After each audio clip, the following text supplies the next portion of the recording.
કાશ્મીરમાં નેદવા ગયા હતા અમે કાશ્મીરમાં પુનિતભાઈની વાડીને કાશ્મીરમાં પુનિતભાઈએ વાડી લીધી છે. ત્યાં હિમાલય બરફ છે, બરફ જેવું. અમે હમણાં છૂટા થયા છે કાશ્મીરમાંથી. તો અત્યારે અમને સતાપુરનો રોડ નથી જડતો કે કઈ બાજુ છે. અમે અટકરે હાઈલા આવી છે કાશ્મીરમાંથી પુનિતભાઈની વાડીએ. એની હમણાં 12 વીઘા જમીન લીધી છે કાશ્મીરમાં.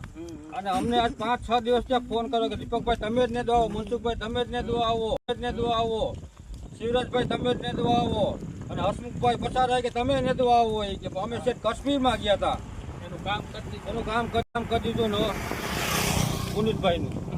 અને બરફ ને જ્યાં તમે જોવો ત્યાં બરફ જ દેખાય તમને.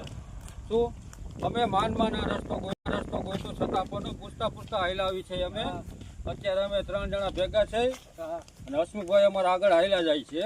રસ્તો હવે તમે કે મારી પાછળ હાઈલા હોય કે હું આવ્યો ત્યારે મેં કે ઈંધાણ રાખીને આવ્યો કે આપણે કાશ્મીરમાં ગયા છીએ તો આપણે કાંઈક પણ ઈંધાણ રાખી જાય છીએ.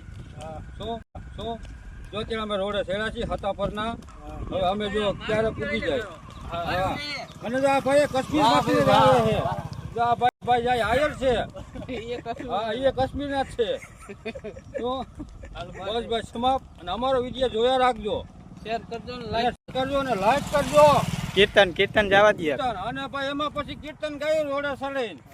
શેરી વોર આવી સીધા કારું હરિયાઓ ને હતારી શેરીએ પાદરા ફૂલા હરી ઘેરે આવો ને